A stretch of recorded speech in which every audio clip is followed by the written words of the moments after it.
The interns realized the need for a cost effective respiratory aid in such remote areas and in ambulances for transporting babies in critical condition. The tragic death of the baby deeply impacted the core of the interns. Sarah and Aryan were so moved that they couldn't stop thinking about the incident and how, even after giving the best support, they couldn't save the little life.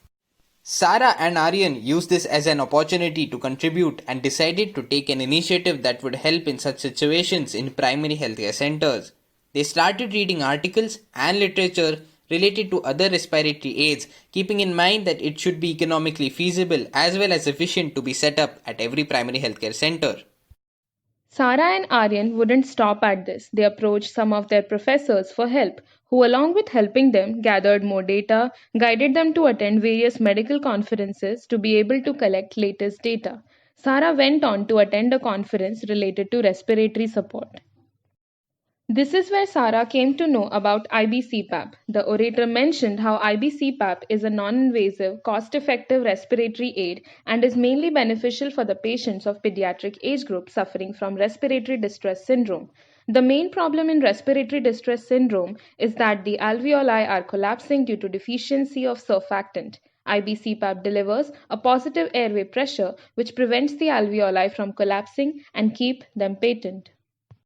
After hearing this, a very curious Sarah asked the orator about the efficiency of IB CPAP.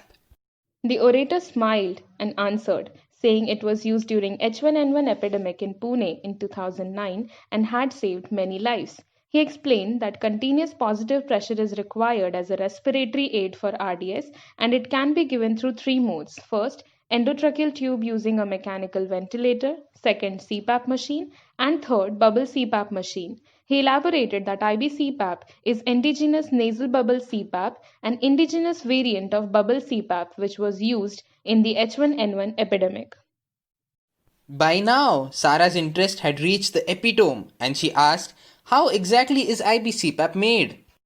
The orator answered, saying it can be assembled easily using few things that are already present in primary healthcare centers and rural hospitals. That is, IV kits, saline bottles, three-way valve, and an oxygen source like an oxygen cylinder. He explained the mechanism of the device, stating that from the oxygen source, oxygen comes to the three-way valve, goes to the saline bottle, and creates bubbles in the bottles, which delivers a positive pressure to the baby via nasal prongs. He further added that the basic building materials makes IBCPAP a cost-effective device and can be made at a mere price of 300 to 400 rupees.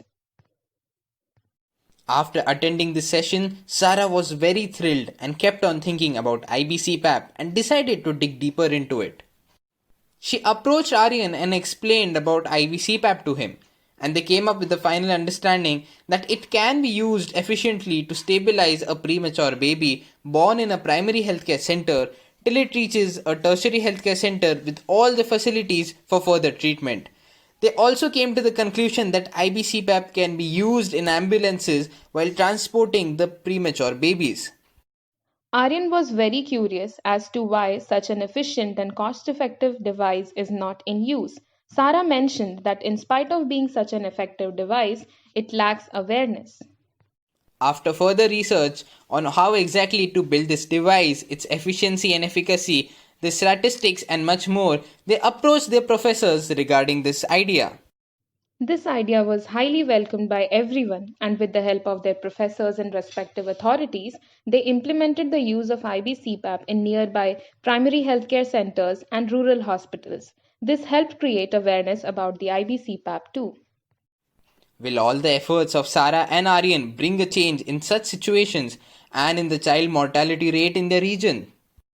To find out, watch our fourth and final episode.